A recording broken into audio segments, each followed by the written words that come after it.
You are watching Nepal Jyoti.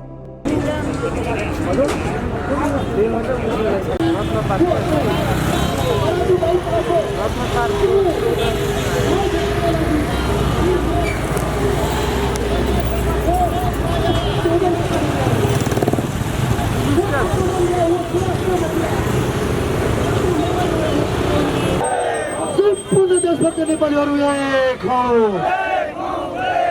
राष्ट्रिय स्वाधीनताको रक्षा गर। सम्पूर्ण देशभक्त नेपालीहरू एक हौ। सम्पूर्ण देशभक्त नेपालीहरू एक हौ। भारतीय विस्तारवाद मुर्दाबाद। भारतीय विस्तारवाद मुर्दाबाद। दलालहरू होशियार। दलालहरू होशियार।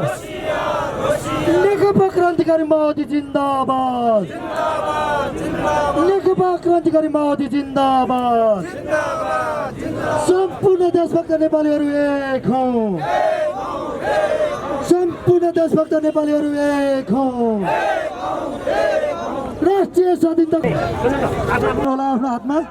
सरकार मुर्दाबाद मुर्दाबाद मुर्दाबाद। राष्ट्रवादी सरकार मुर्दाबाद मुर्दाबाद मुर्दाबाद। दलाल सरकार होशियार। विरोधी ऐन खारेज गरे। जिन्दाबाद जिन्दाबाद। श्रमिक विरोधी ऐन खारेज गरे। श्रमिक विरोधी ऐन खारेज गरे। श्रमिकहरूको पारिश्रमिक 100% वृद्धि गरे। श्रमिकहरूको नेतृत्व सुनिश्चित गरे। श्रमिकहरूको राजनीतिक प्रतिनिधित्व सुनिश्चित गरे। अस्थायी करार र जेलादारी प्रथा खारेज गरे। अस्थायी करार र जेलादारी प्रथा खारेज गरे। सामाजिक सुरक्षा सुनिश्चित गरे। सामाजिक सुरक्षा सुनिश्चित गरे। मजदूर वर्गका पेशागत अधिकार सुनिश्चित गरे। मजदूर वर्गलाई रोजगारी दे। रोजगारी दे। रोजगारी दे। मजदूर वर्गलाई रोजगारी दे। रोजगारी दे। रोजगारी दे। मजदूर वर्गलाई रोजगारी दे। रोजगारी दे। रोजगारी दे। बेरोजगार मजदूरलाई भत्ता दे। भत्ता दे। भत्ता दे। मजदूर एवं रोजगारी कटौती बन्द गरे। मजदूर एवं रोजगारी कटौती बन्द गरे। दलाल पुँजीवाद मुर्दाबाद। दलाल पुँजीवाद मुर्दाबाद। भारतीय विस्तारवाद र अमेरिकी साम्राज्यवाद मुर्दाबाद। भारतीय विस्तारवाद र अमेरिकी साम्राज्यवाद मुर्दाबाद। केपी राज फाँसीवाद मुर्दाबाद। केपी राज फाँसीवाद मुर्दाबाद। हुँदै पुत्ली सडक हुँदै हामी यो टुडी खेल घुमेर फेरि यही आएर हामी यहाँ उपस्थित साथीहरू पहिला मुख्य ब्यानर हुँदैछ जबसम्म मोर्चाको संयुक्त राष्ट्रिय स्वाधीनताको रक्षा गरौँ। एमसीसी परियोजना तुरुन्त खारेज गरे। एमसीसी परियोजना तुरुन्त खारेज गरे। एमसीसी परियोजना तुरुन्त खारेज गरे। भारतीय सेना कालापानी छोड। भारतीय सेना कालापानी छोड। भारतीय सेना कालापानी छोड। भारतीय सेना कालापानी छोड। कालापानीले पुनः लिम्पियाको असन्तको भवन नेपालको कायम गरे। मजदूर वर्गलाई रोजगारी दे। मजदूर वर्गलाई रोजगारी दे। जनताका छोराछोरीलाई निःशुल्क शिक्षा र स्वास्थ्यको व्यवस्था गरे। पहाड र मधेससम्मका सबै उत्पीडित जाति क्षेत्र लिङ्ग समुदायका मान्छेका छोराछोरीहरूले आफूले चाहेको विषय पढ्न पाउने वातावरण राज्यले तयार गर्नुपर्छ भनेर हामीले निरन्तर रूपमा हामीले सङ्घर्ष गर्दै आयौँ। तर सरकार कहिले पनि यो कुरामा जवाबदेही भएन र सरकारले शिक्षा र स्वास्थ्यको जिम्मा लिनु त परे जाओस्, घाँस बाँस कपासको सुनिश्चित गर्नु र त्यसको दायित्व पुरा गर्ने सन्दर्भमा सरकार गम्भीर र जिम्मेदार बन्नु त परे जाओस्, उल्टै आज शिक्षा र स्वास्थ्य क्षेत्र तिनै शैक्षिक माफियाहरू, शैक्षिक दलालहरूले आज उनीहरूको कब्जामा लिइराखेका छन्। तिनै माफियाहरूले आज शिक्षा र स्वास्थ्य क्षेत्रलाई बन्धक बनाइराखेका छन्, आज लुटिराखेका छन्। त्यसो भएको कारणले हामीले भनिराखेका छौँ, खबरदार अब ती दलालहरू, शैक्षिक माफियाहरू, तस्करहरू र भ्रष्टहरूलाई अब हामी छोड्नेवाला छैनौँ। अब नेपाल कम्युनिस्ट पार्टी क्रान्तिकारी माओवादी निकट अखिल क्रान्तिकारीले शिक्षा र स्वास्थ्य क्षेत्रमा भएका तमाम सबै प्रकारका विकृति विसङ्गतिको अन्त्य गर्दै र आम सबैको नैसर्गिक अधिकारको रूपमा शिक्षा र स्वास्थ्यलाई स्थापित गर्नको निम्ति आन्दोलनको आँधीबेरी सृष्टि गर्दै त्यसलाई सशक्त ढङ्गले नेतृत्वदायी भूमिका निर्वाह गर्दै अगाडि बढ्न जरुरी छ। यो ऐतिहासिक आवश्यकता छ, यो समयको माग छ भनेर हामी यसलाई अब घनीभूत रूपमा हामीले आन्दोलनको माध्यम मार्फत अगाडि बढाउने प्रक्रिया अन्तर्गत आज हामीले यो हाम्रो पार्टी नेपाल कम्युनिस्ट पार्टी क्रान्तिकारी माओवादी निकट अखिल क्रान्तिकारी लगायत सबै जनवर्गीय सङ्गठन र मोर्चाहरूले संयुक्त रूपमा साङ्केतिक रूपमा यो विरोध प्रदर्शन कार्यक्रमको आयोजना गरेका छौँ र हामी भन्छौँ अब यो मुलुकमा सबै नेपाली जनताका छोराछोरीहरूले चाहेको विषय पढ्न पाउनुपर्छ र सबैले बिरामी हुँदा निर्बाध रूपमा उपचार गर्न पाउने वातावरण राज्यले तयार गर्नुपर्छ। राज्यले त्यसको जिम्मा लिनुपर्छ, राज्य जनताप्रति जवाबदेह हुनुपर्छ भनेर हामीले आन्दोलनका गतिविधिहरूलाई अगाडि बढाउन हामी बाध्य भएका छौँ र हामी यसलाई अब यो त साङ्केतिक हो, अब सशक्त रूपमा आवश्यकता पर्यो भने हामी आन्दोलनको आँधीबेरी सृष्टि गर्छौँ र त्यो आन्दोलनको नेतृत्व समग्र रूपमा यहाँ भएका विकृति विसङ्गति, यहाँ भएका तमाम समस्याहरू, तमाम उत्पीडनहरू, जातीय क्षेत्रीय लैङ्गिक सबै प्रकारका शोषण दमन अन्याय अत्याचार विभेद विकृतिको अन्त्य गर्नको निम्ति नेपाल कम्युनिस्ट पार्टी क्रान्तिकारी माओवादी र शिक्षा र स्वास्थ्य क्षेत्रमा भएका सबै प्रकारका विकृति विसङ्गतिको अन्त्य गर्नको निम्ति अखिल क्रान्तिकारी अब ऊ जागेको छ। अब अखिल क्रान्तिकारी सशक्त रूपमा अगाडि बढ्छ र तमाम विकृति विसङ्गतिको अन्त्यको निम्ति नेपाल कम्युनिस्ट पार्टी क्रान्तिकारी माओवादी अगाडि बढ्छ र यसले यो मुलुकको दलाल प्रतिक्रियावादी राज्य व्यवस्थालाई ध्वंस गर्दै अहिलेको यो प्रतिक्रियावादी राज्य व्यवस्था अब पूर्ण रूपमा असफल भयो। यो संसदीय व्यवस्था असफल भयो। यो संसदीय व्यवस्थाबाट जनताको अधिकार सुनिश्चित छैन, सम्भव छैन भन्ने कुरो त्यो पुष्टि भयो। झन्डै दुईटी आएको सरकार, केपी ओलीले नेतृत्व गरेको यो सरकार आज सबैभन्दा इतिहासमा सबैभन्दा शक्तिशाली भनिएको सरकार सबैभन्दा बेकममा, सबैभन्दा निकममा र सबैभन्दा काम नलाग्ने र सबैभन्दा चाहिँ आज यो लज्जास्पद सरकारको रूपमा यो परिणत भएको छ। यो केवल एउटा व्यक्तिको कारणले मात्र यो हो त? यो निश्चित रूपमा होइन। यो अहिलेको दलाल प्रतिक्रियावादी राज्य व्यवस्था, अहिलेको सत्ता र अहिलेको सरकार, यो सबैको विकल्प अब खोज्न जरुरी छ। त्यसो हुँदाखेरि अब यो व्यवस्थाले जनताको अधिकार स्थापित गर्दैन, जनताको मौलिक हक र अधिकारको रूपमा स्थापित गर्ने जो शिक्षा र स्वास्थ्यको यसले सुनिश्चित गर्दैन र घाँसबास कपासको यसले सुनिश्चित गर्न सक्दैन।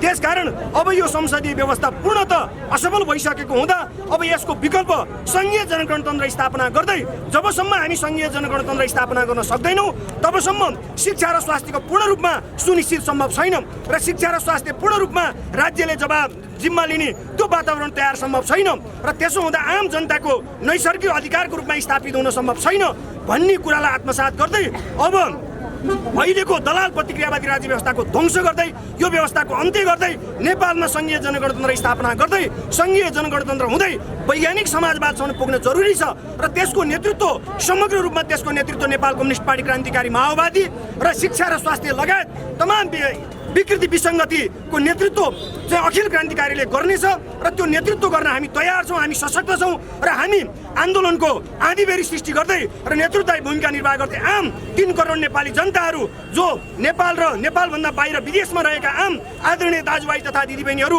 विद्यार्थीहरू सबै चाहिँ मित्रहरूलाई हामी अपिल गर्छौँ, युवा नौजवानहरूलाई हामी अपिल गर्छौँ र यो मुलुकमा अहिलेको व्यवस्थाको अन्त्य गर्दै जनताको जनवादी राज्य व्यवस्था स्थापना गर्दै यहाँ सबै प्रकारका विकृति विसङ्गतिको अन्त्य गर्दै यो मुलुकलाई सुन्दर, स्वाधीन र सार्वभौम मुलुकको रूपमा हामीले स्थापित गर्न जरुरी छ भन्ने कुरालाई आत्मसात गर्दै हामीले आन्दोलनको अब आँधीबेरी सृष्टि गर्नुपर्छ भन्ने कुरालाई हामीले मध्यनजर गर्दै आज यो साङ्केतिक रूपमा हामीले यो विरोध प्रदर्शन कार्यक्रमको आयोजना गरेका छौँ।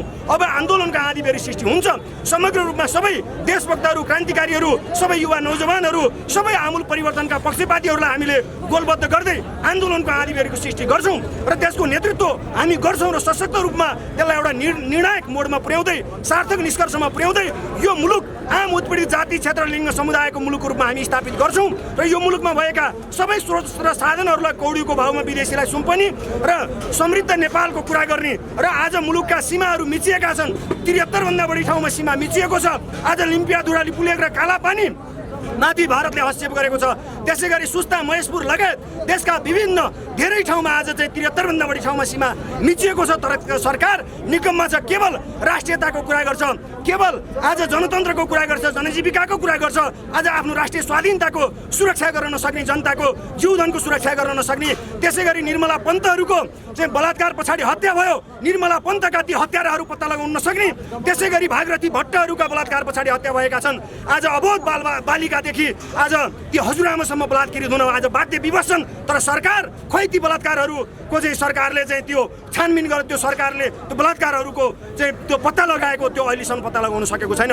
केवल सरकारले गर्न सकेको छ, गर्छ त यो मुलुकका स्रोत र साधनहरूलाई लुट्ने, यो मुलुकका स्रोत र साधनहरूलाई कब्जा गर्ने, यहाँ दलाल तस्कर र भ्रष्टहरूलाई संरक्षण गर्ने र उनीहरूको लागि चाहिँ जसरी पनि चाहिँ उनीहरूको लुटको स्वर्ग मचाइराख्नको निम्ति उनीहरूको चाहिँ त्यो ढङ्गले चाहिँ वातावरण तयार गरिदिने आज सरकार केवल सामन्त दलाल तस्कर र भ्रष्टहरूको आज चाहिँ सरकारले नेतृत्व गरिराखेको छ, संरक्षण गरिराखेको छ।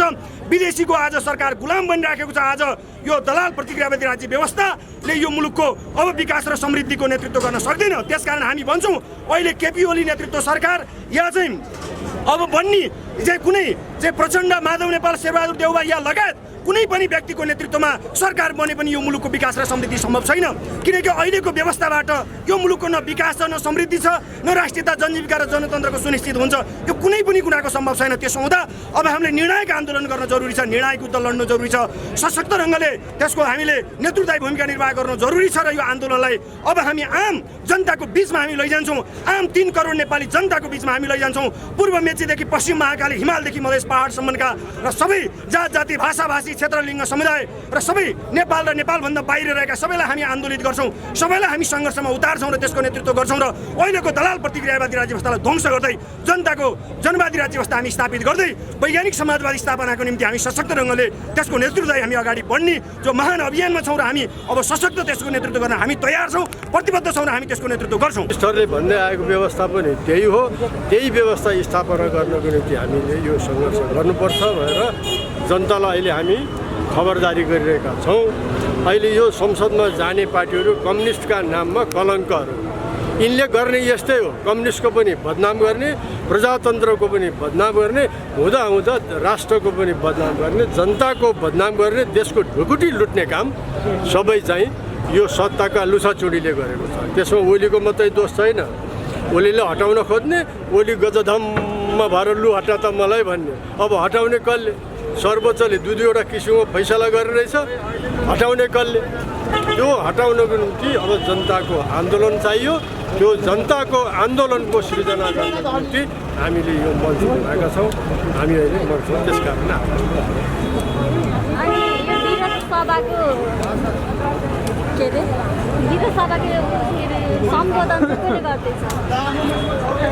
सम्बोधन त हामी जनवर्गीय सङ्गठनका नेताहरूले गर्दैछौँ। त्यसमा एकजना हाम्रो पार्टीको महासचिव मोहन वैद्य किरणजी पनि हुनुहुन्छ। अनि एउटा मै भइगएँ, म किसान मोर्चाको अध्यक्ष भएँ। त्यसरी नै युवाको, मजदुरको, महिलाको, विद्यार्थीको नेताहरूले चाहिँ यो जसको आज हामी यो मोर्चा हो हामीले चाहिँ यसलाई आज विरोध सभामा सम्बोधन गर्छौँ। अनि यसमा पनि सङ्घीयता त छ, तर यो सङ्घीयता भनेको कस्तो भने प्रधानमन्त्रीले गोजीबाट निकालेर हाल्दा पनि हुने, गोजीमा ल्याएर हाल्दा पनि हुने, त्यस्तो खालको यो हो। हामीले भनेको चाहिँ सङ्घीय जनगणतन्त्र भनेको, जन भनेको जनताको, गणतन्त्र भनेको त्यसलाई चाहिँ प्रष्ट राजनीति भाषाभन्दा नयाँ जनवादी जनगणतन्त्र जुन हामीले 2006 सालदेखि पार्टी हाम्रो स्थापना भएदेखि जुन भन्दै आएका थियौँ, त्यही कुरोलाई नै हामीले स्थापना गरेका छौँ। अहिलेको यो लोकतन्त्र भनेको चाहिँ बुर्जुवा नेताहरूले ठगी खाने भाँडो भए। अब यो सिस्टमले पनि काम गर्दैन, यस्ता अनुहार परेका नेताले पनि काम गर्दैन भन्ने प्रश्न भएकोले जनतालाई अब यस्ता ठगलाई भोट दिने काम नगर, यिनका विरुद्ध सङ्घर्ष गर्नुपर्छ। फेरि एकपल्ट नेपालमा जनसङ्घर्षको उपहार ल्याउनुपर्छ। जसरी हामीले चाहिँ पञ्चायत फ्याल्यौँ, राजा फ्याल्यौँ, अहिले नयाँ राजाहरू आएको छ, अब यसलाई पनि नफ्याली भयो। त्यसैले गणतन्त्र ल्याएर यिनलाई चाहिँ फ्याँक्नु पर्यो, जनताको शासन ल्याउनु पर्यो। त्यसमा 2-3टा कुरा हुन्छ। यसले एउटा राष्ट्रियता बलियो बनाउँछ। अहिले त कस्तो भने राजा महेन्द्रले काला पानी बेच्यो राष्ट्रवादको नाममा, महाकाली नदी बेच्नेले राष्ट्रवादको नाममा 2/3 सरकार चलायो। यस्ता ठगहरूले यो देश चलाएको हुनाले अब जनतालाई नभुलौँ, यस्ता ठगका पछि लागौँ, देश र जनताको भलो हुने काम गरौँ। यहाँ प्रजातन्त्र पनि रहेन, राष्ट्रवाद पनि रहेन। हुँदा हुँदा त के अरे विदेशीको गोटी भएर हामीले चाहिँ यहाँका राजनीति चलायौँ। त्यो कुरो चाहिँ अब जनताले सचेत हुनु पर्यो, नेपाली जनताले चाहिँ चलाउनु पर्यो।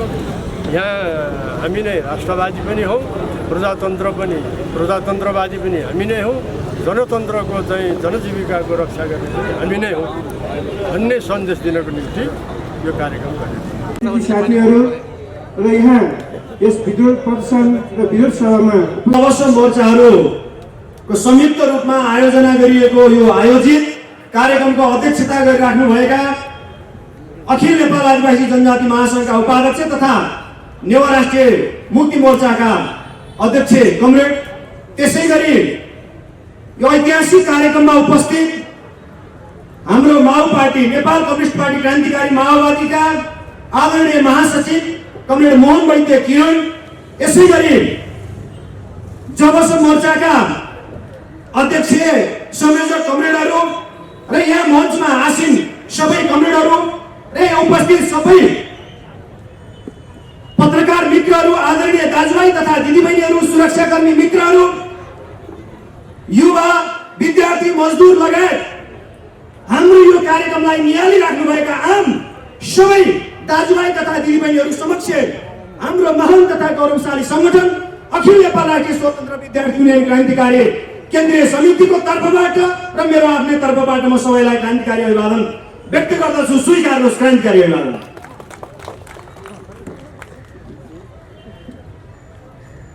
आदरणीय जनसमुदाय मित्रहरू, म अहिले शिक्षा र स्वास्थ्य क्षेत्रमा भइरहेका तमाम विकृति र विसङ्गति र त्यसै गरी अहिले शिक्षा र स्वास्थ्यबाट वञ्चित हुनु परेका उत्पीडित जाति, क्षेत्र, लिङ्ग, समुदायको सन्दर्भमा म केही विषय राख्न चाहन्छु। आदरणीय दाजुभाइ तथा दिदीबहिनीहरू, अहिले मुख्यतः शिक्षा र स्वास्थ्य क्षेत्र माफियाहरू, दलालहरू, तस्कर र भ्रष्टहरूको कब्जामा छ। आज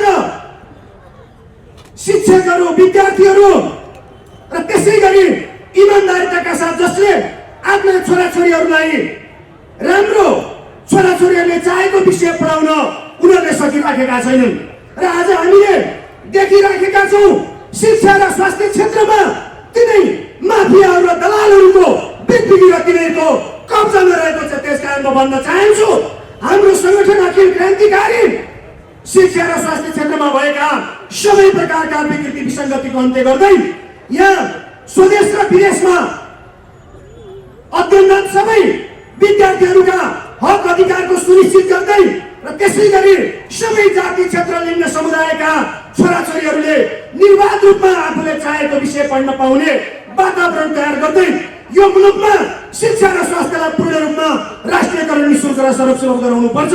शिक्षालाई नेपालको माटो सुहाउँदो, नेपालको हावापानी सुहाउँदो, नेपालको भूगोल सुहाउँदो, नेपालको संस्कृति सुहाउँदो, नेपालको वस्तुगत धरातल सुहाउँदो वैज्ञानिक र जनवादी शिक्षा गराउनु पर्छ र शिक्षाले जनताको जीवन स्तरमा आमूल परिवर्तन गर्ने त्यो खालको शिक्षा व्यवस्था हुनुपर्छ भनेर हामीले निरन्तर सङ्घर्ष गर्दै आइराखेका छौँ र हामीले निरन्तर रूपमा शिक्षा र स्वास्थ्य क्षेत्रमा भइरहेका सबै प्रकारका समस्या समाधान जबसम्म हुँदैन, जबसम्म यो राज्य व्यवस्थाले समग्र शिक्षा र स्वास्थ्यको जिम्मा लिन सक्दैन र त्यति बेलासम्म यो मुलुकको विकास र समृद्धि सम्भव छैन भन्ने हामीले निरन्तर भनिराखेका छौँ। त्यसकारण सबैको पहुँचमा समान रूपमा शिक्षा र स्वास्थ्य हुनुपर्छ। तर विडम्बना आज हामीले देखिराखेका छौँ, आज शिक्षा र स्वास्थ्य क्षेत्र तिनै माफियाहरू, तिनै दलालहरू, तिनै भ्रष्टहरू र तिनै तस्करहरूको कब्जामा छ।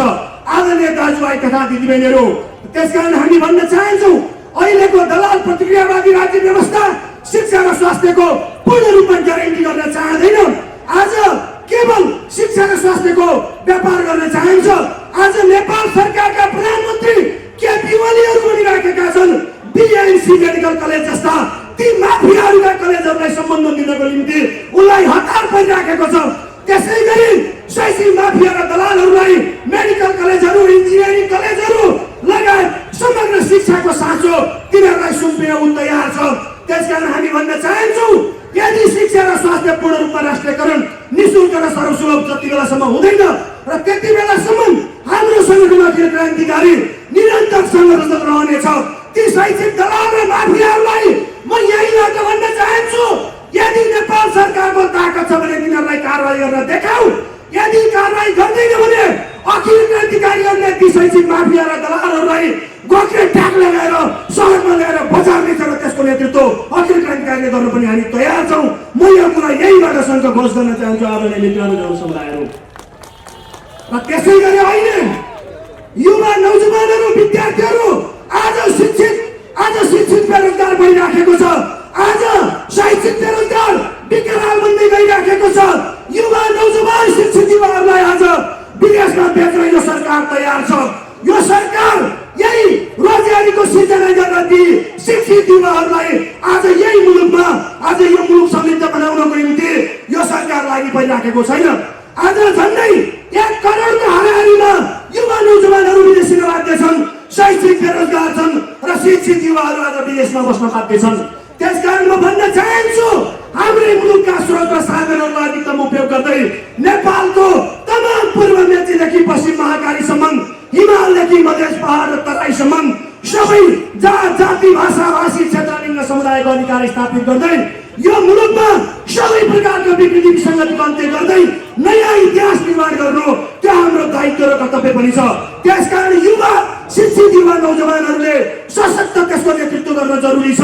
त्यसकारण म स्वदेश र विदेशमा रहेका सबै शिक्षितहरू, सबै युवा नौजवानहरूलाई म यहाँबाट अपिल गर्न चाहन्छु। म भन्न चाहन्छु अब आन्दोलनको मूल प्रभावमा यो दलाल प्रतिक्रियावादी राज्य व्यवस्थाको कारणले आज यो मुलुकका तमाम विकृति विसङ्गतिको समाधान हुन सकेको छैन।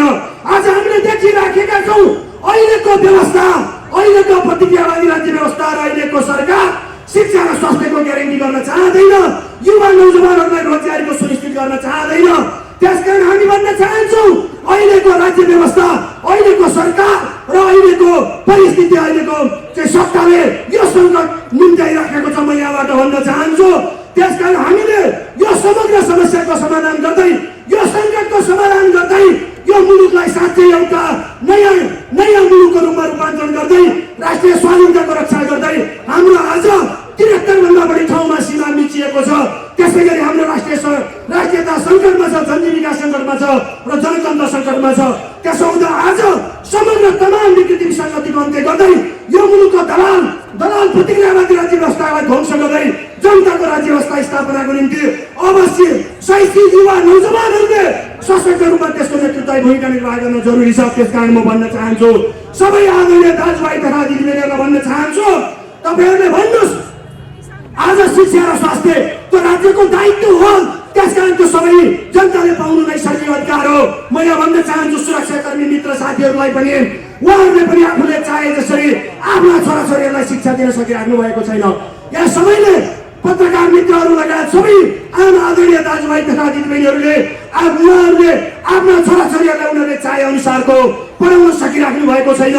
त्यसकारण हामी भन्न चाहन्छौँ शिक्षा र स्वास्थ्य जबसम्म निःशुल्क राष्ट्रियकरण र सर्वसुलभ हुँदैन, जबसम्म वैज्ञानिक र जनवादी शिक्षा व्यवस्था लागू हुन सक्दैन, तबसम्म हाम्रो सङ्गठन अखिल क्रान्तिकारी निरन्तर सङ्घर्षमा अगाडि बढ्नेछ, निरन्तर त्यसको नेतृत्व भूमिका निर्वाह गर्दै अगाडि बढ्नेछ। सुरक्षाकर्मी लगायत उपस्थित आदरणीय जनसमुदायमा संयुक्त कार्यक्रमको तर्फबाट अथवा मेरो व्यक्तिगत तर्फबाट अखिल नेपाल महिला सङ्घ क्रान्तिकारी केन्द्रीय समितिको तर्फबाट क्रान्तिकारी भइबाट आज हामी यो कार्यक्रम संसदीय व्यवस्थाको विकल्पमा अबको आन्दोलन कसरी अगाडि लैजानुपर्छ भन्ने विषयमा जनवर्गीय सङ्गठनका मुद्दा आधारित कार्यक्रम गरिरहेका छौँ।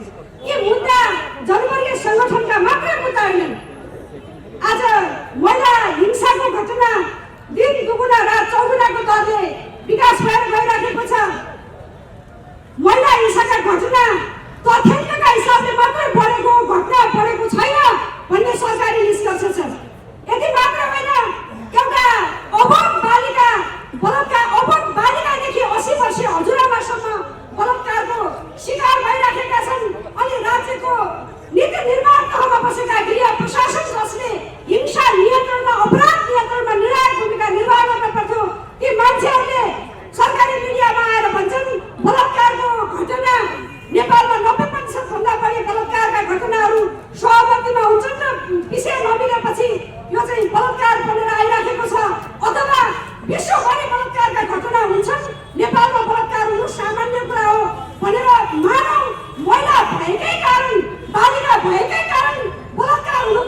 आज दलाल पुँजीवाद अथवा सामन्तवादले पितृसत्तात्मक सामन्ती समाज नेपाल जस्तो पितृसत्तात्मक सामन्ती समाजमा महिलाहरूलाई हेर्ने दृष्टिकोणका हिसाबले हेर्दा आज पनि घरेलु दासको रूपमा दोस्रो दर्जाको नागरिकको रूपमै हेरिएको छ।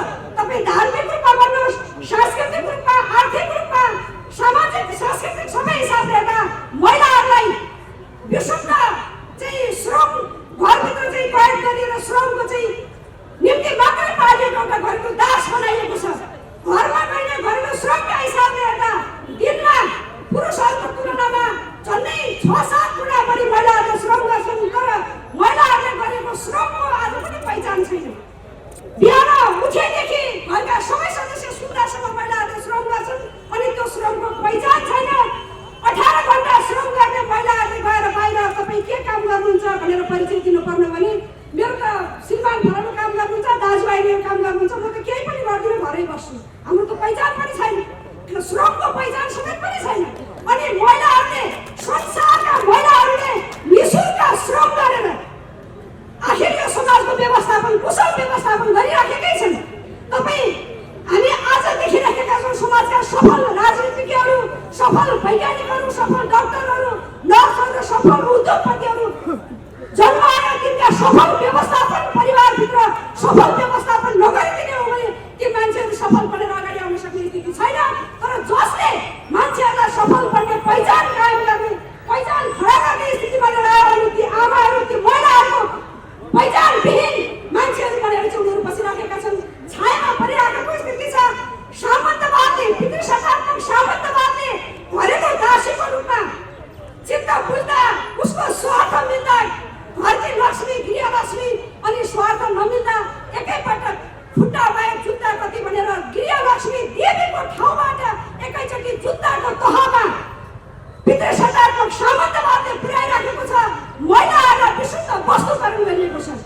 सामन्तवादले मात्र होइन, आज आइपुग्दा महिलाहरूलाई क्षमताका आधारमा प्रतिस्पर्धामा ल्याउनुपर्छ, महिलाहरूलाई चाहिँ खुलेर स्वतन्त्र हुनुपर्छ भनिराख्दाखेरि पनि सुन्दरी प्रतियोगिता सौन्दर्यकरणका हिसाबले हेर्दा आज महिलाहरू राम्रो भइदिनु पर्ने किन? आज हामी बजारमा हेर्ने हो भने गहनाको कुरा गर्नुहोस्, लगाउने ड्रेसका कुरा गर्नुहोस्, बजारमा उत्पादित वस्तुहरू महिलाहरूले उपयोग गर्ने चिजहरू मात्रै यति धेरै किन? सौन्दर्यका विषयहरू किन छन् भने महिलाहरूलाई वस्तुकरण गरेर व्यापार गर्ने, पुँजीवादका आफ्ना उत्पादनहरू व्यापार गर्ने, खरिद गर्ने एउटा चाहिँ बजार बनाइराखेको छ। महिलाहरूले निःशुल्क श्रम गर्छन्, पुँजीपतिहरूले महिलाहरूले गर्ने निःशुल्क श्रम शोषण गरेर पुँजीवादले चाहिँ महिलाहरूलाई दोहन गरिराखेको छ। पितृसत्तात्मक सामन्तवादले पनि महिलाहरूलाई वस्तुकरण गरेको छ। अर्कोतर्फ दलाल पुँजीवादले पनि फेरि पुँजीपति वर्गहरूले पनि महिलाहरूलाई वस्तुकरण गरेर सामान वितरण गर्ने, सामान खरिद मतलब व्यापार गर्ने एउटा थलो बनाइराखेको छ। यसरी हेर्दा आज नेपालमा हामीले चाहिँ देखिराखेका छौँ कम्युनिस्ट नामको झन्डै 2 तिहाईको सरकार छ। कहिले कुनै पनि विषयमा महिला हिंसाका घटना भए बालिकाहरू, अबोध बालिका 6 वर्षीय गुलाब शाह खातुनहरू, सम्झना कामेहरू चाहिँ मन्दिरभित्र पसेर बलात्कार हुन्छन्। त्यो बलात्कारका घटनाहरूलाई छानबिन गर्ने सन्दर्भमा पार्टीहरू सडकमा आएको हामीले कहीँ देखेका छौँ। यो मुद्दा उनका प्रमुख मुद्दा कहिले बन्दैनन्, त्यो बनिराखेका छैनन्। उनीहरूले त यो घटनालाई सामान्यकरण गरिरहेका छन्। सरकारका राज्यका निकायहरूमा हिंसाका घटनाहरू, हिंसा नियन्त्रणका हिसाबले हेर्दा त्यो प्रति राज्यको संवेदनशीलता नै छैन। हामीले देखिराखेका छौँ मुद्दा एउटा हिंसा हुन्छ, घटना घट्छ अनि त्यहाँ त्यो मुद्दा दर्ता, पहुँचको आधारमा मुद्दा दर्ता, भित्तालो अनुसन्धान, दोहोरो व्याख्या गर्न मिल्ने कानुन र चाहिँ ढिलो न्यायका कारणले गर्दा आज कानुनका कुनै पनि राज्यका 3वटा तह बनेका छन्। हिजो जिल्लाका अदालत मात्रै हुन्थे, आज आइपुग्दा झन्डै 4600 भन्दा बढी चाहिँ न्यायिक समितिहरू बनेका छन्। तर त्यो न्यायिक समितिमा आइपुग्दा महिलाका मुद्दाहरू सम्बोधन गर्ने, महिलाहरूले न्याय पाउने अनुमति गर्न सकिँदैन।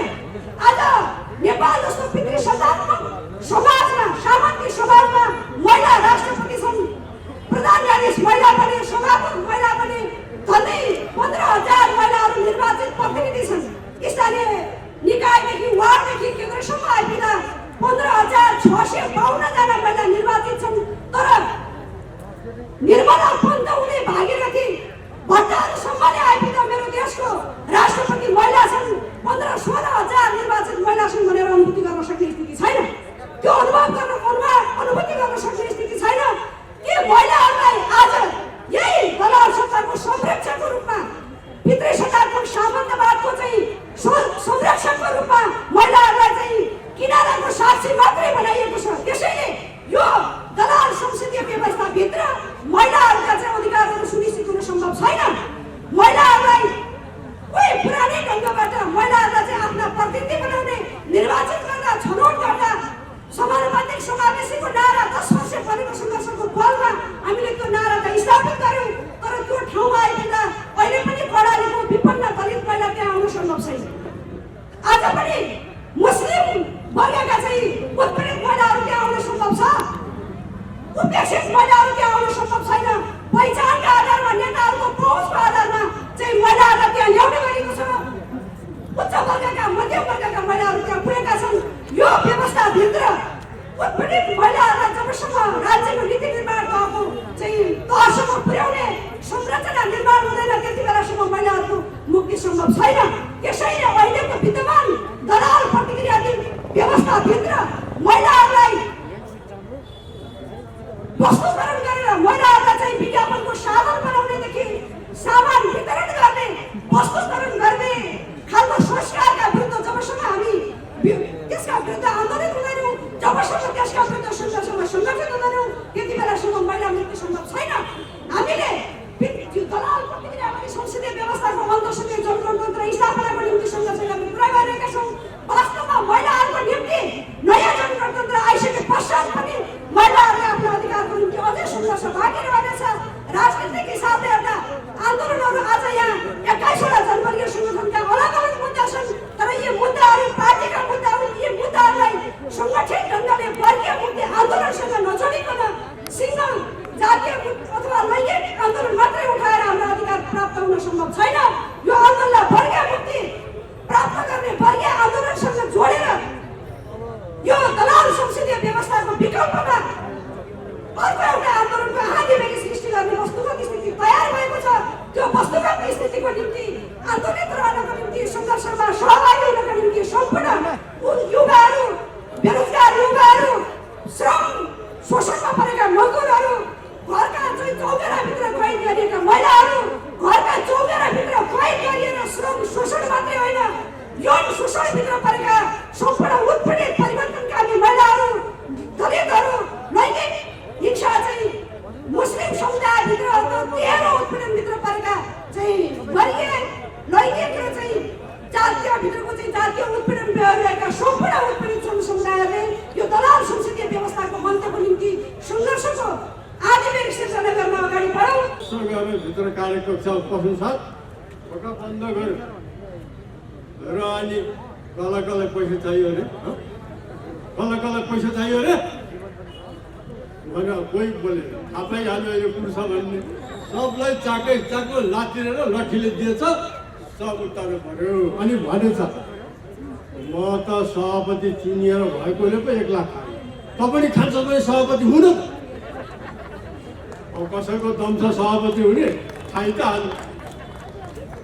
अनि सबलाई 1-1 हजार चाहिँ गोजीमा हालिदिएछ। ल हेर्नुहोस् त, अब फ्याँको पनि फेरि कुट्ला भन्ने त नफ्याँको आफू पनि त पढ्यो नि। सभापतिले 1-1 हजार हालिदिएछ। भोलिदेखि चुपचाप उसले 1 लाख खाइहाल्यो, उसले कान्छी स्वास्थ्य पनि ल्यायो, अलि कतिवटा घर पनि बनायो, अझ अर्को चुनाव पनि जित्यो। म अहिले देख्छु ओलीले त्यही गर्दैछ। यो अरूलाई अहिले पैसा दियो भने त्यो ओलीकै पछि दौड्छ। यो संसदीय व्यवस्थामा नैतिकता भनेको कोहीसँग हुँदैन। यो त फटा व्यवस्था हो, ठग व्यवस्था हो। जसले ठग्न सक्यो, कहिले राष्ट्रवादको नाममा ठग्छ, कहिले प्रजातन्त्रको नाममा ठग्छ। कोही सत्य छैन। राजा महेन्द्रले काला पानी बेचेर पञ्चायत ल्याएको, अनि उसैले ठुलो 30 वर्ष हामी राष्ट्रवादी भन्यो, हामी कम्युनिस्ट र काङ्ग्रेसलाई अतत्व भनेकै मै 4-5 वर्ष जेल गएँ अतत्वमा पऱ्यो ऊ चाहिँ तत्त्व राष्ट्रवादी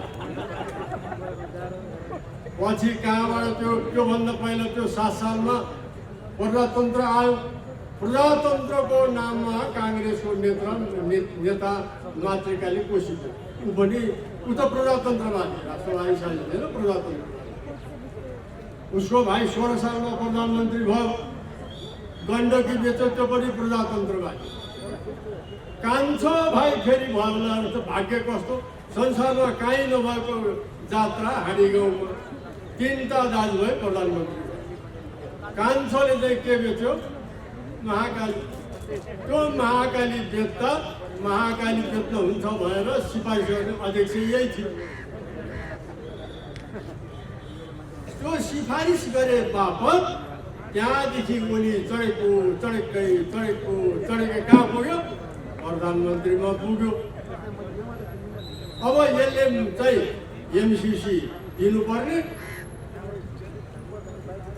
अनि त्यो चुच्चे नक्सा हामीले करायौँ चुच्चे नक्सा बना नेपालको नक्सा चुच्चे चाहियो भन्यो हाम्रै पार्टीले पहिला सुरु गरे हामी 2 वर्ष करायौँ पछि संसदमा पनि चाहिँ सबैजना कराउन थाल्यो अनि उहिले अप्ठ्यारो पर्यो चुच्चे नक्सा त बनायो तर स्कुलका पाठ्यक्रममा चुच्चे नक्सा हाल्न पाउँदैनस् भन्यो पछि त बुझ्यो नि उताबाट त सामन्त गोयल भन्ने आएको रहेछ त्यहाँदेखि ओलीले यति भाँड भैलो गर्यो अब त नरहे नेपाल नबजे बाँसुरी हुने ठाउँमा आइपुग्यो अहिले म सुन्दैछु ओली बा भन्छ क्यारे अहिले उनीहरूले यतापट्टिकोले ओली बा भन्छ अनि ओली बाले अहिले चाहिँ 4 अरब ढिकुटीबाट निकालेर आफ्नो कार्यकर्तालाई भान्सा गराउँदैछ अस्ति एउटा त्यो कोनी कुन चाहिँको ड्राइभरले 8-10 लाख खोजेर बोकेर ल आज यहाँ भोज भत्केर हुन्छ भन्दै हुन्थ्यो ड्राइभरले 8-10 लाख बोकेपछि माननीयले कति बोकेको ल एउटा माननीय ओलीबाट प्रचण्डका आएछ अनि हल्ला चल्यो 1 करोड दिएकोले आएको अहिले त्यो माननीय फेरि 2 करोड दिएछ उता फर्केछ यो माननीय हो कि मुसा हो ल त्यस्तो माननीय भएको संसदीय व्यवस्थाले जनताको उद्धार गर्छ अनि हामी चाहिँ मक्ख परेका छौँ अब ओलीलाई पनि थाहा छ सारा पैसा कुम्ल्याएको छ विदेशी एमसिसी पनि पास गरिदिन्छु भनेको छ इन्डियालाई पनि खुसी बनाइहाल्यो सामन्त गोयल पैसा बोकेर आयो अब उसको एउटै विचार छ चुनाव गर्नु पाए अहिले यो 2 तिहाईले मलाई काम दिएन अब 4 तिहाई बोकेर टक्क बस्नु पाएँ भने म एक दिन यो के खोला नाल त्यसै बेच्दिन्छु क्या है जिन्दगी में जो करना है हम ही करेंगे हम ही दिखाएंगे भने उतै फर्केर नमस्ते गर्यो यो सबै चाल चाहिँ बाहिरैबाट यहाँ त यी त भविष्यले भने जस्तो हामी खेलिँदा पनि अर्कैले खेल्न पर्ने घोचाड्दा पनि अर्कैले घोचाड्नु पर्ने बोक्दा पनि अर्कैले बोक्नु पर्ने हान्दा पनि अर्कैले हाल्नु पर्ने पुरानो थोत्रो क्यारम बोर्डको गोटी यो अहिलेको सांसद भनेको त पुरानो थोत्रो क्यारम बोर्डको गोटी जस्तो त्यो गोटी आफै चल्दैन त्यो स्ट्राइकर पनि थोत्रो छ कि अर्कोले हानेपछि पर घस्रिन्छ पर पनि जान्छ त्यो त बाहिर कहिले इन्डियाले कहिले अमेरिकाले घस्राउँछ अनि कति घस्राउँछ ओली मात्रै कुदिया छैन सबैलाई उसले उताडेर हान्छ हान्ने एउटै छ कहिले यताबाट हान्छ कहिले उतापट्टि गएर हान्छ अनि एउटाले ओलीलाई सर्वोच्चको अदालतको निर्णयले ओली पछाडि अर्कोले के गर्यो माकुनेको हरिबिजोग गर्छु ल यो नाटक कहाँबाट भयो होला त भन्दा त्यो सेटिङ भन्छ नि सेटिङ उधर से हुआ है उसे देखियो इनको बिजोग अब त्यस्तो व्यवस्थालाई नेपाली जनताले बोकेर हिँड्ने भन्ने कुरो पो छैन फेरि ओलीलाई प्रधानमन्त्री बनाउने कहिले हामीले चुनावमा भोट दियो नेपाली जनता यस्तो छ भोट दिएर फेरि त्यसैलाई बनाउनु पनि सक्छ कुनै थाहा छैन त्यसो भएकोले यो संसदीय व्यवस्था पञ्चायती व्यवस्थाले के गर्यो भने किसानको कुरा हो। म अहिले किसानको नेता भएकोले किसान पनि अहिले त गर्नु पर्यो, बुझ्नु होइन? पञ्चायतले भूमि सुधार ल्याएर 55% मान्छेलाई आधी बिघाभन्दा कम जमिन भयो, 6 रोपनीभन्दा कम जमिन भएको भयो। अनि संसदीय व्यवस्था आयो। अब त यो किसानको हित होला। अझ चाहिँ यो 72 सालमा प्रचण्ड र ओली मिलेर यो संविधान बनायो। त्यसमा त समाजवाद पनि लेखेको छ। ओहो, अब किसानको दिल पो खुल्ला भनेको त अहिले त के गरेछ? भूमि सुधार, क्रान्तिकारी भूमि सुधार गर्नुपर्छ, किसानलाई हक अधिकार दिनुपर्छ, अनि त्यसलाई चाहिँ सामूहिकरण गरेर त्यसलाई चाहिँ राजकीय पुँजीवादतिर लैजानुपर्छ भनेको त क्रान्तिकारी भूमि सुधार त कता हालेछ। त्यसको बजेटको कार्यक्रममा पनि आएन। भूमि ब्याङ्क पो लिएर आयो। त्यो भूमि ब्याङ्कको पछाडि के ल्यायो? अहिले 50 करोडभन्दा माथि लगानी गर्ने विदेशी पुँजी भित्राउने। ल अब त्यो विदेशी पुँजीले के गर्ने? म यो समय छैन, धेरै कुरो त गर्दिनँ, तर यो अलिक क्लियर गरिदिन्छु। हाम्रा धेरै मान्छेलाई यो विषय थाहा छैन। अहिले इन्डियामा पनि त्यही लडाइँ हो। हामी कम्युनिस्टहरूले भन्ने पनि के हो भने यो सानो सानो जमिन टुक्रा राखेर किसानको हित हुँदैन। बडे चक्लाबन्दी गर्ने, तर त्यसमा किसानकै अधिकार राख्ने, किसानै सदस्य हुने, बडे कम्युन बनाउने, सहकारी बनाउने, अनि राष्ट्रिय स्तरमै त्यो अर्थनीतिलाई हामीले लिएर जाने। जसरी चीनमा भयो त्यसलाई हामीले राष्ट्रिय पुँजीवादको विकास गर्ने भयो। ओली महाशय ओलीबाले त के ल्याउनु भएछ भने विदेशबाट लगानी गर्ने सबै किसानको जग्गा खाराखुरुक लिजमा उसले लिने। लिज पनि कति वर्षको? घटीमा 30, बढीमा 99। अब मैले मेरो आधी बिघा जमिन थियो, लिजमा दिएँ। 99 वर्षमा दिएपछि त म पनि मरिजान्छु, मेरो छोरो पनि मर्ला, नाति पनि मर्ला। अब 99 पछिको मान्छेले त जग्गा खोज्छ। अनि किसान त घरबार पनि छैन, जग्गा नभएपछि नागरिकता दिँदैन, नागरिकता विहीन भएपछि त कहाँ जानु? अहिले त रेमिटेन्स पठाउँदैछ, विदेश जाँदैछ। कमसेकम नेपालमा मेरो घर छ भएर किसानको छोरा फर्किँदैछ। अनि नागरिकता नभएपछि त्यो किसान नेपाली भयो, जता गयो उतै घर उसको। यहाँ त विदेशीले आएर कम्पनी खोल्छ, बडे चाहिँ फारम खोल्छ, अनि विदेशबाटै मजदुर आउँछ, मजदुरले खेती गर्छ। नेपालको मजदुरलाई त्यो टेक्निक थाहा हुँदैन। अनि यो कहाँ जान्छ? भाडा माग्दा त यो जान्छ। टेक्निसियन आएर नेपालको उद्योग चाहिँ किसानको उद्योग चलाउँछ। अनि त्यो पैसा चाहिँ कति छ भने 25% घटीमा नेपालमा राख्न पाउने, 75% लान पाउने। ल स्थान ओगट्ने नेपालका आदिवासी जनजातिहरू हुन्। सरकारी तथ्याङ्कले पनि पछिल्लो तथ्याङ्कले 35.2% नेपालका आदिवासी जनजातिहरूको जनसङ्ख्या देखाएको छ। तर विडम्बना, इतिहासको लामो कालखण्डदेखि नै नेपालका आदिवासी जनजातिहरू राज्यको विभेद र राज्यको उत्पीडनमा परिआएको छ। 1768 ईस्वी सम्वतमा जुन बेला नेपालको भौगोलिक एकीकरण सैनिक अभियानद्वारा भयो र यो नेपाललाई एउटा ग्रेटर नेपाल अथवा महान नेपालको नामबाट स्थापना गरियो। गोर्खाबाट नुवाकोटबाट काठमाडौँमा नेपालको राजधानी सारियो। त्यही बेलादेखि नेपालका आदिवासी जनजातिहरूमाथि राज्यद्वारा ठुलो दमन उत्पीडन भएको छ, शोषण भएको छ, अन्य अत्याचार भएको छ र जातीय विभेद भइआएको छ। यद्यपि हामी कम्युनिस्टहरू वर्गको कुरो गर्छौँ र वर्गीय विभेदलाई, वर्गीय मुद्दालाई सर्वोपरि महत्त्वका साथ हेर्ने गर्छौँ, तर नेपालको सन्दर्भमा त यस्तो हो जहाँ वर्गीय उत्पीडनको साथसाथै जातीय उत्पीडन पनि भएको छ।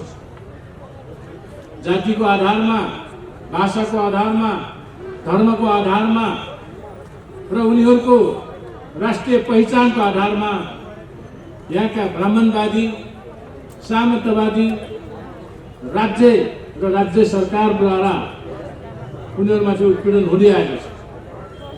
त्यसको विरोधमा आदिवासी जनजातिहरूले निकै लामो समयदेखि आन्दोलन पनि गरिरहेका छन्, जुन आन्दोलनको क्रममा सबभन्दा पहिला आफ्नो अधिकार, आफ्नो पहिचानको लागि मर्ने गोर्खाका लखन थापा हुन्, जसलाई नेपालको पहिलो शहीद भनेर मानिएको छ। त्यसपछिका दिनहरूमा सुखदेव गुरुङदेखि अहिलेसम्म धेरै आदिवासी जनजातिका योद्धाहरूले आफ्नो चाहिँ प्राणको आहुति चाहिँ दिए, शहीद बने, तर पनि आदिवासी जनजातिहरूको अवस्थामा कुनै सुधार आएको छैन। 2062-63 को जनआन्दोलनमा आदिवासी जनजातिहरूले आफ्ना मुद्दाहरू चर्को रूपमा उठाए। त्योभन्दा पहिले 10 वर्ष जनयुद्धको कालमा तत्कालीन नेकपा माओवादीले आदिवासी जनजातिका मुद्दालाई आफ्नो राष्ट्रिय राजनीतिक मुद्दाको रूपमा स्थापित गरेर 10 वर्ष जनयुद्धमा नेपालका आदिवासी जनजातिहरूको ठुलो तबकालाई आफ्नो चाहिँ नि लाल सेनामा, जनमुक्ति सेनाहरूमा लामबद्ध गराए। त्यति बेला जातीय चाहिँ राज्यहरूको आश्वासनहरू दिए, तर अफसोस तत्कालीन जनयुद्धका नायके, तत्कालीन नेकपा माओवादीका अध्यक्ष लगायतका त्यति बेलाका बाबुराम लगायतले जनयुद्धमा उठेका ती मुद्दाहरू सम्बोधन नभइकन बिचैमा तुहाइदिए। आदिवासी जनजातिहरूले जनयुद्धबाट ठुलो अपेक्षा गरेका थिए, पहिचानको, संहिताको, समानुपातिक समावेशी प्रतिनिधित्वको र पहिचानको आधारमा जातीय राज्यहरूको पनि अपेक्षा गरेका थिए, तर जनयुद्धले त्यो अपेक्षा पूरा गर्न सकेन। 62-63 को जनआन्दोलनको बेला पनि ती मुद्दाहरू सशक्त रूपमा जनजाति सङ्घ संगठनले उठाइए। त्यति बेलाको अखिल नेपाल जनजाति सम्मेलनले उठाए, अखिल नेपाल जनजाति महासङ्घ एकीकृतले उठाए र जनयुद्धको तत्काल पछि को जुन जनआन्दोलन भयो त्यो आन्दोलनमा जनजातिका धेरै मुद्दाहरू थिए र ती मुद्दाहरूलाई 63 सालको अन्तरिम संविधानले केही हदसम्म चाहिँ सम्बोधन गरेको थियो। त्यति बेला उठाएका मुद्दाहरूमा खास गरिकन पहिचानको आधारमा यो देशको केन्द्रीकृत, यो देशको एकात्मक सामन्तवादी राज्य संस्थाको पुनर्संरचनाको माग थियो र त्यसलाई जातीय क्षेत्रीय आत्मनिर्णयको अधिकार सहितको आधारमा त्यो राज्यको चाहिँ पुनर्संरचना गर्ने भन्ने सहमति भएको थियो, तर त्यो पनि भएन। 64 सालमा पहिलो संविधान सभामा त्यो हुने सम्भावना थियो, तर यो देशको फेरि पनि त्यो प्रतिक्रियावादी राज्य सत्ताहरूले आदिवासी जनजातिहरूको त्यो मुद्दालाई सम्बोधन गरेन। त्यसपछिको दिनहरूमा आदिवासी जनजातिहरूले उठाएका मुद्दाहरू झन्भन्दा झन् ओझेलमा पर्दै गए र अहिले धर्मनिरपेक्षको कुरो गरिन्छ, तर धर्मनिरपेक्षको व्यवहारिक अनुभूति हामीले गर्न पाएका छैनौँ। भाषिक अधिकारको कुरो गरिन्छ, तर नेपाली खस भाषालाई नै देशको चाहिँ सरकारी कामकाजको एकलौटी अधिकार दिएर अरू भाषाहरूलाई ओझेलमा पारिएको छ। पहिचान हराएको छ। जनजातिहरूले आशा गरेका पहिचान, उनीहरूले अपेक्षा राखेका पहिचानहरू गुमेका छन्। पहिचान सहितको संहिता र संहिता सहितको संविधानको नारा, त्यो नारा सहितको आन्दोलन नेपालमा उठे, तर संविधान पहिचानको आधारमा संहिता सहितको संविधान हुन सकेन, समावेशी संविधान बन्न सकेन, समानुपातिक संविधान बन्न सकेन। संविधान फेरि पनि एकात्मक, संविधान फेरि पनि प्रतिक्रियावादी, संविधान फेरि पनि प्रतिगामी र यथास्थितिवादी संविधान नेपालमा जारी भयो, जुन संविधानले भाषा, धर्म, लिङ्ग, क्षेत्र, वर्गको आधारमा ऐतिहासिक कालदेखि गरिँदै आएको विभेद र उत्पीडनलाई निरन्तरतामा दिँदै गएको छ। त्यसैले 72 सालमा जारी भएको संविधानलाई नेपालका आदिवासी जनजातिहरूले प्रतिगामी संविधान भनेर त्यसलाई स्वीकार गरेको छैन र असोज 3 लाई कालो दिनको रूपमा हामी आदिवासी जनजातिहरूले मनाउँदै आएका छौँ। त्यसपछिका दिनहरू आदिवासी जनजातिहरूको दृष्टिकोणमा झनै उदासीन, झनै आक्रामक तरिकाले जनजातिहरूमाथि दमन र जनजातिहरूमाथि विभेद गरिँदै आउने दिनहरूको रूपमा साबित भएका छन्। अहिले प्रवक्ता साथीहरूले भन्नुभयो देशमा गणतन्त्र स्थापना भएको 14 वर्ष पुगिसक्यो। यहाँ नेपाल कम्युनिस्ट पार्टीको नामबाट शासन सत्ता चलाइएको पनि 3 वर्षभन्दा बढी भइसक्यो, तर जनजातिका कुनै समस्याहरू समाधान भएका छैन। बरु जनजातिहरूको अधिकारहरू उनीहरूले चाहिँ जनआन्दोलनबाट, जनयुद्धबाट, जनजातीय आन्दोलनबाट प्राप्त गरेका सबै चाहिँ हक अधिकारहरू खोसिँदैछन्, कटौती गरिँदैछन्। उनीहरूले पाउँदै गरेका सेवा सुविधाहरू सबै खोसिँदैछन्। उनीहरूले चाहिँ नि पाएका जुन जुन जातीय पर्वहरूको सार्वजनिक विधाहरू सबै कटौती गरिएका छन्।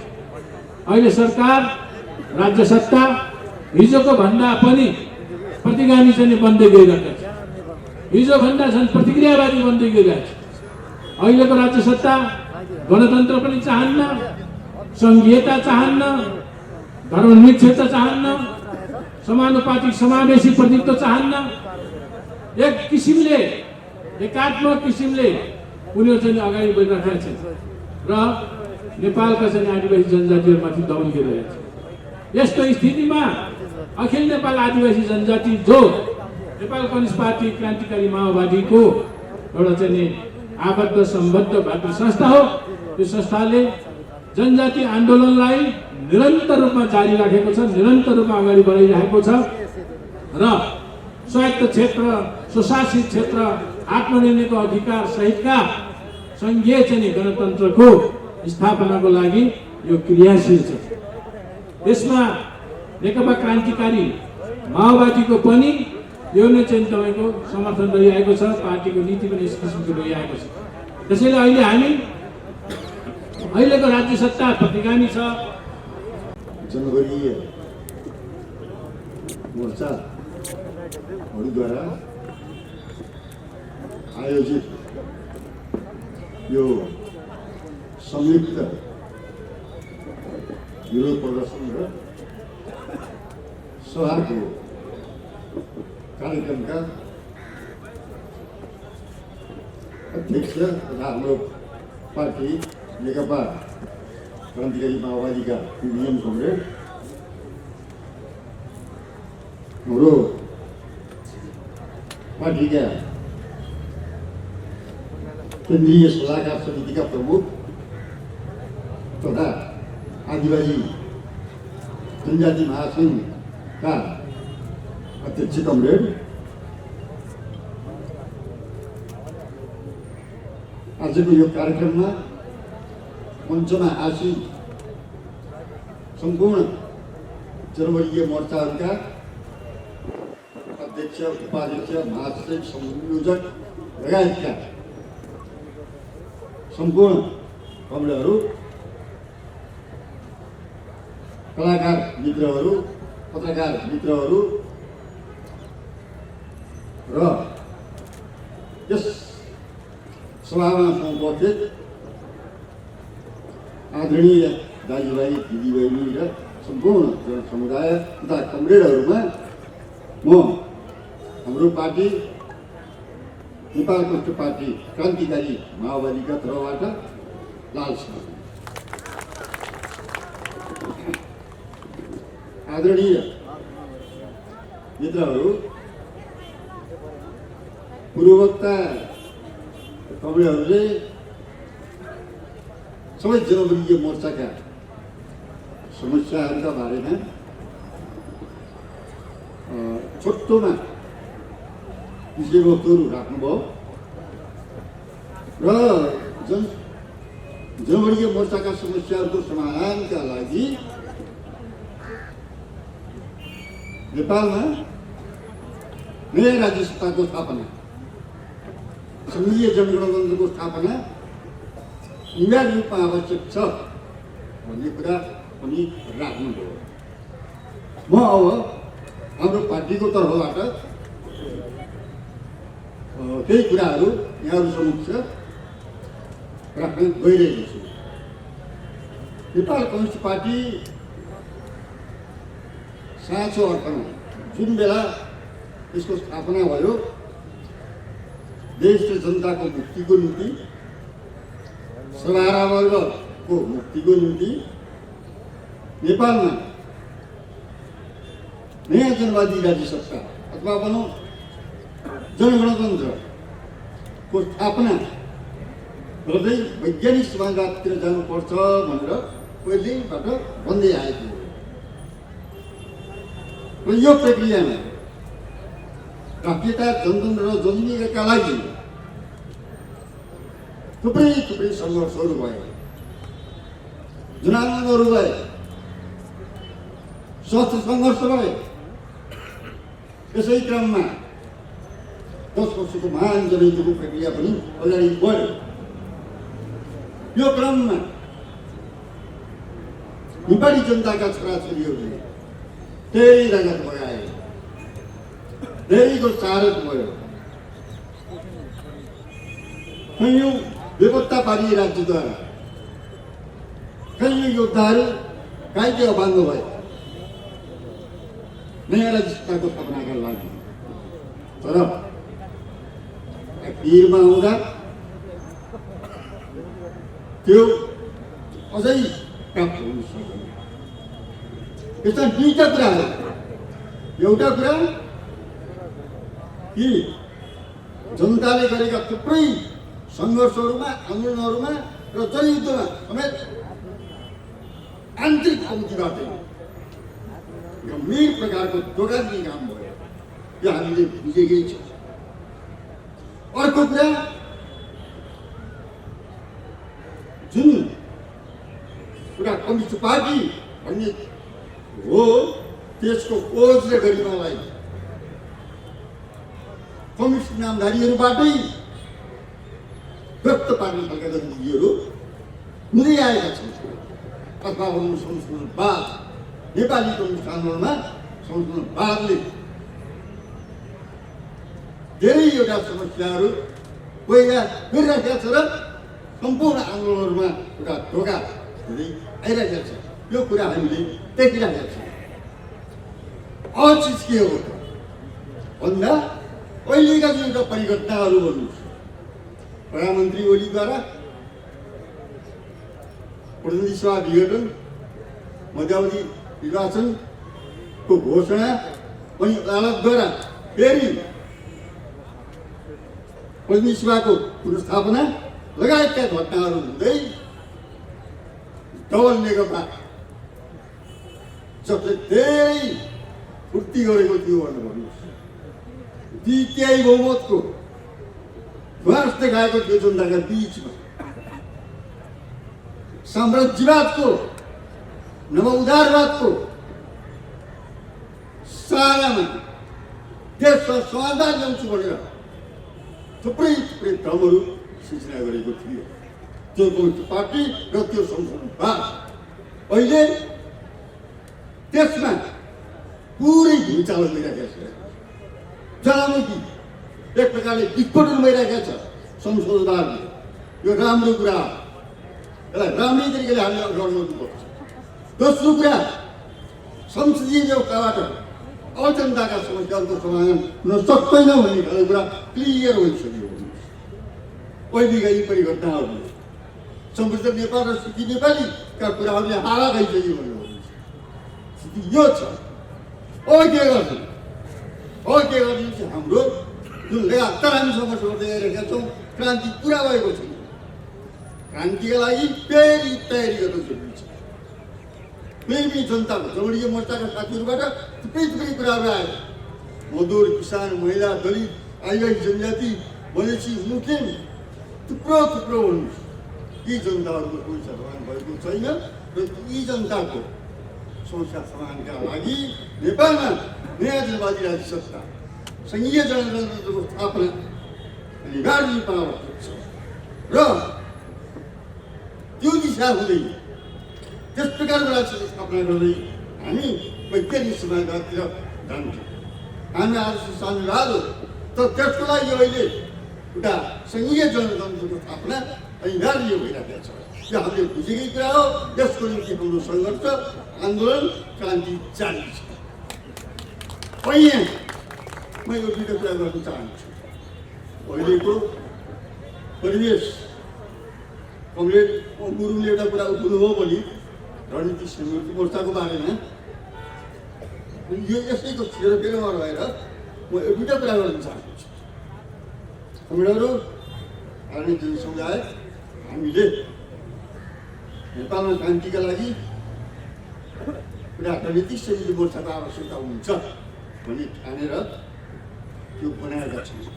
अहिले हामी 4 पार्टी सम्मिलित छौँ र त्यसमा यो सत्ता र व्यवस्थाका विरुद्ध जानेहरू सबैलाई सम्मिलित गरेर एउटा सक्त प्रकारको रणनीतिक संयुक्त मोर्चा बनाउने दिशामा हामी छौँ।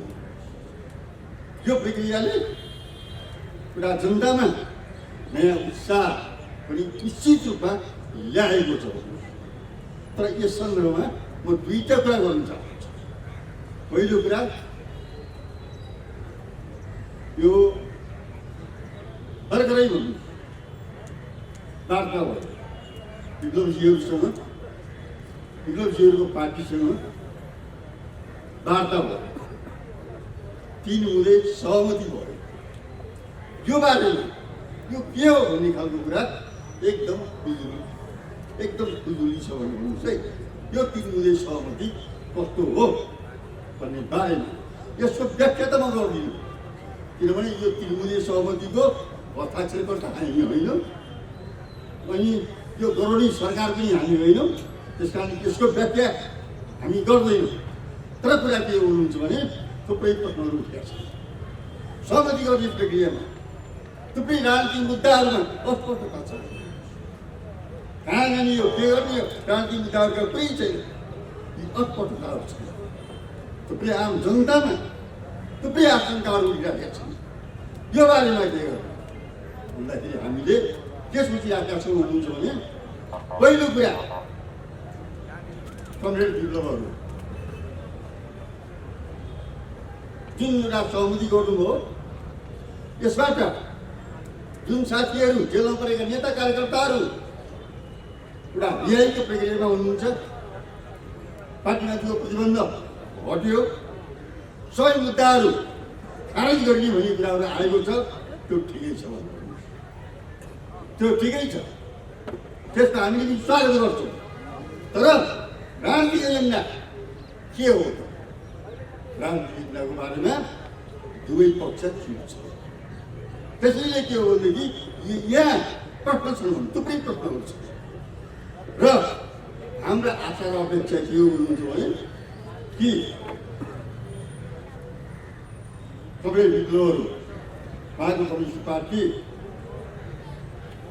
एउटा वार्ताको प्रक्रियामा गयो, वार्ता गर्यो, त्यो ठिकै छ, सकारात्मकै छ। तर के हो भन्नुहुन्छ भने संसदीय सत्ता, प्रतिक्रियावादी व्यवस्थाका अगाडि अरू जस्तै नझुकोस्, हाम्रो कुरा थियो। हामीले भन्दै आइरहेका छौँ, त्यसरी झुक्नु हुँदैन भन्ने हाम्रो जोड छ। हामी संयुक्त मोर्चा गरेर राष्ट्रसम्म हामी जान चाहन्छौँ। हामी क्रान्ति गर्न चाहन्छौँ। हाम्रो भारतसँगको अनुरोध हाम्रो के छ भने त्यो नछुटोस्, झिकेको छैन होला भन्ने नै हामीले अलिक परिकल्पना गर्छौँ। जहाँसम्म हाम्रो संयुक्त मोर्चाका कुराहरू छन्, गुरुङले राख्नुभयो कि त्यहाँ कति कुराहरू छुट भएका छन्, त्यसलाई हामी परिमार्जन गर्ने सहमति भइसकेका छ। संहिता छुटेको छ। त्यो संहिता लगायतका विषयहरूलाई हामीले के हो भनेदेखि परिमार्जन गरेर जाने भन्ने खालका कुराहरू हामीहरूको बिचमा सहमति भइसकेका छ। अब त्यसमा चाहिँ फेरि हामीले त्यो परिमार्जित गरेर जान्छौँ।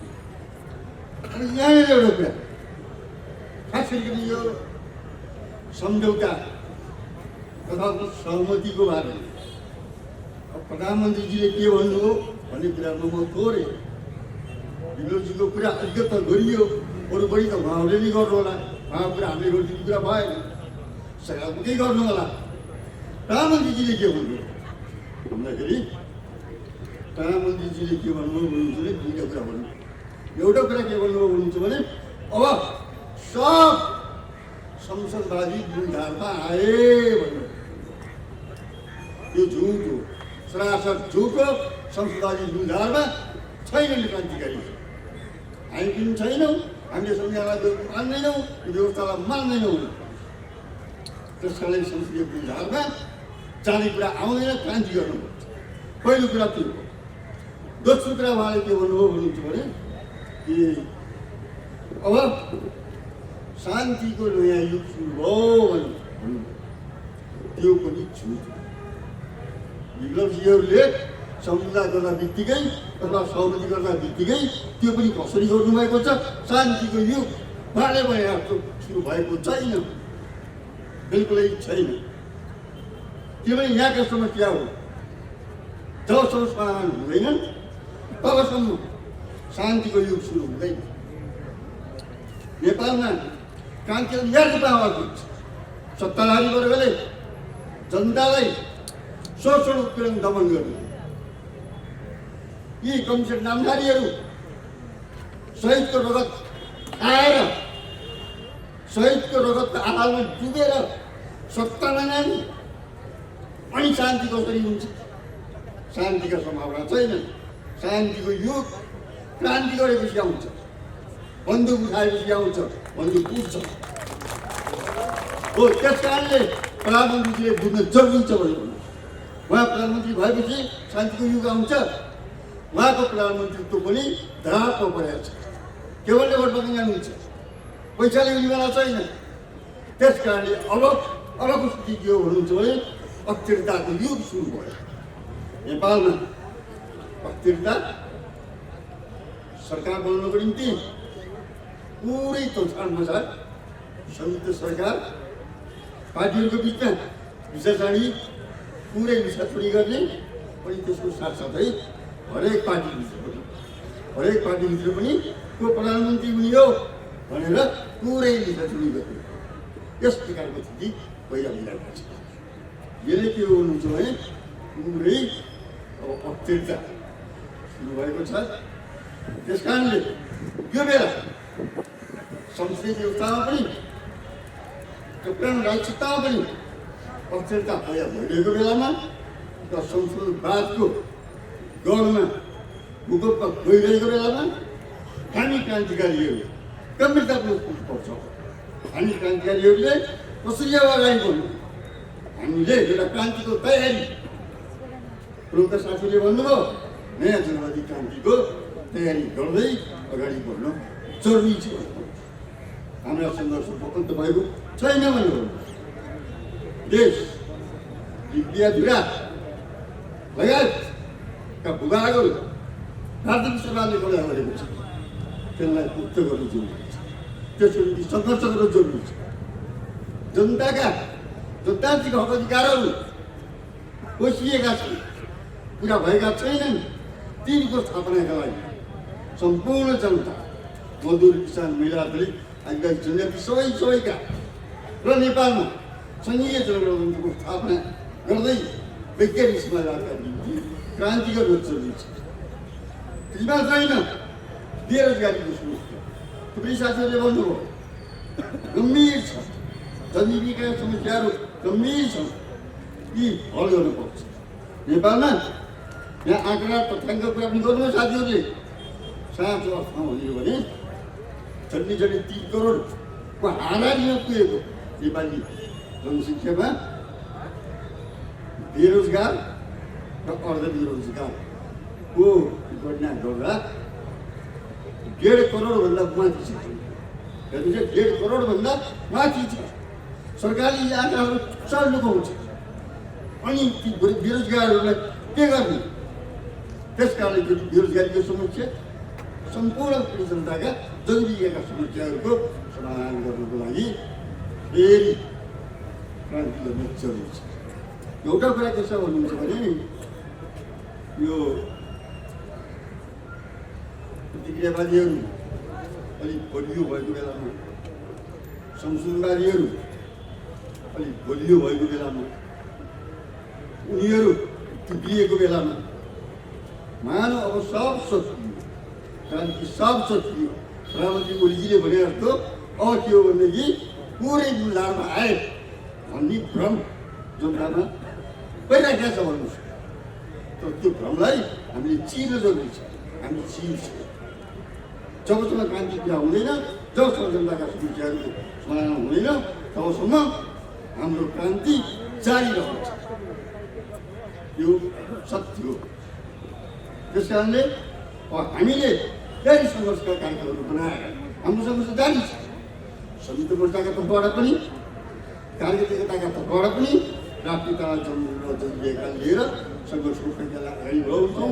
जबसम्म यो प्रतिक्रियावादी सत्ता र यो प्रतिक्रियावादी संस्था व्यवस्थाको अन्त्य हुँदैन, तबसम्म सङ्घर्ष जारी रहन्छ। यति कुरा राख्दै म तपाईँ सबै सम्झिन चाहन्छु। हस्, धन्यवाद।